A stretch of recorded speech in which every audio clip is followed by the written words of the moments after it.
Tak bisa baca Al-Quran karena alasannya masih buta huruf atau berbata-bata. Jangan khawatir, ada berita gembira di hadis yang diriwayatkan Imam Muslim. Rasulullah SAW bersabda, "Walladhi yaqra'ul Qur'ana wa yatata'ta'u fihi wa huwa 'alaihi syaq lahu ajran."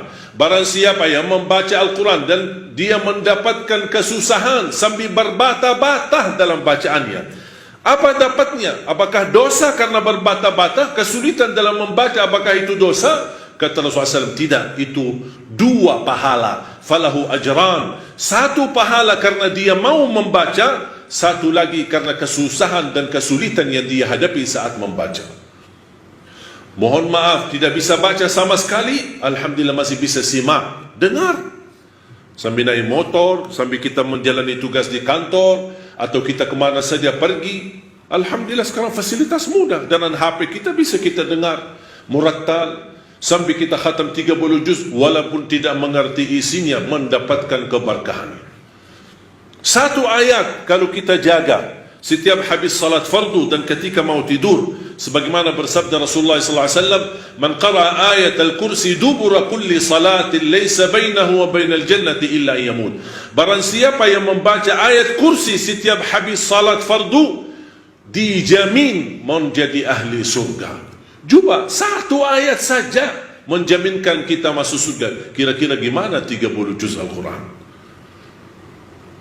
Dan selalu saya sampaikan kepada jemaah, kalau seandainya buru-buru, lagi ada rapat, ada meeting, ada urusan mendadak, tak bisa berlama-lama di masjid, tak apa-apa, habis istighfar langsung baca ayat Al-Kursi, terus habis itu jalan.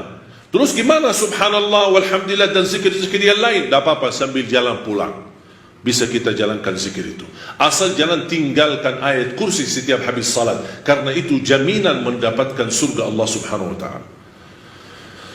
Saya harap jemaah sekalian, kita mempersiapkan diri mulai sekarang.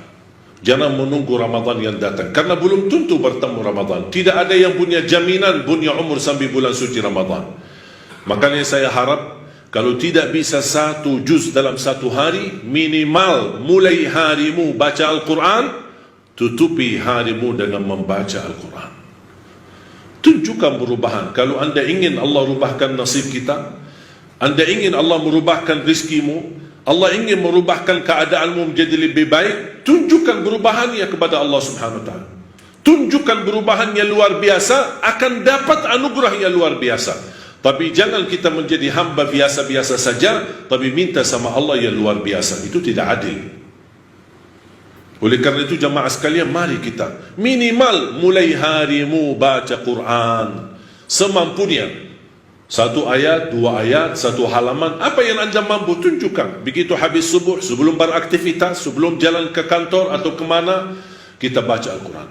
Begitu pulang, sudah mau tidur, siap-siap, sebelum tidur ambil air wudu dan baca Al-Quran. Habis itu tidur. Semoga di antara kita memulai hari kita baca Quran, tutupi hari kita baca Al-Quran, semoga di antaranya kita mendapatkan keberkahan oleh Allah Subhanahu wa ta'ala. Berkah terjamin. Saya belajar dari ibu saya, setiap hari tidak pernah lewat pasti khatam suratul Baqarah. Setiap hari. Karena Rasulullah SAW bersabda, "Alaikum bi suratil Baqarah, fa inna akhdaha barakah wa tarkuha hasrah wa la tastati'uha al-batalah." Ambillah suratul Baqarah, jagalah suratul Baqarah. Barang siapa yang membawa suratul Baqarah, sesungguhnya dia telah membawa keberkahan. Dan barang siapa yang meninggalkan suratul Baqarah, kata Rasulullah SAW, akan menyesal. Kira-kira mau mendapatkan keberkahan atau membawa penyesalan? Kalau kita merasa diri gagal menjadi ahlul Quran ataupun hafal Al-Quran, mohon dengan sangat, jangan gagalkan anakmu menjadi penghafal Al-Quran. Saya kagumi dan terkejut ketika melihat anak-anak hafiz Indonesia, rata-rata dari orang tua yang awam, orang tua yang buta huruf, orang tua bertani, orang tua yang tidak punya kemampuan. Bahkan ada orang tua yang tidak pernah belajar sama sekali Al-Quran. Tapi begitu dia memperjuangkan, sampai ada seorang ibu berkata, sudah hentikan buta huruf lagi. Di masa kami cukup banyak orang buta huruf. Kami tidak mau di generasi-generasi anak-anak kami masih ada yang buta huruf. Kalau anda gagal menjadi penghafal Al-Quran, mohon jangan gagalkan anakmu.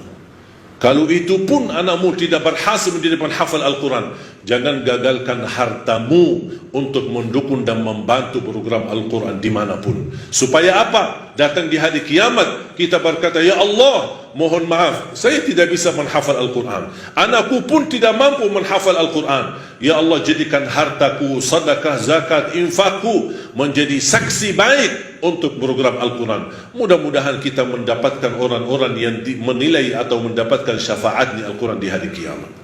Barakallahu li wa lakum fil Qur'anil azim wa nafa'ni wa iyyakum bima fihi min al-ayati wa dhikril hakim. Aqulu qawli hadha wa astaghfirullah li wa lakum wa li sa'iril muslimin wal muslimat min kulli dhanbin wa khati'ah fastaghfiruhu innahu huwal ghafurur rahim.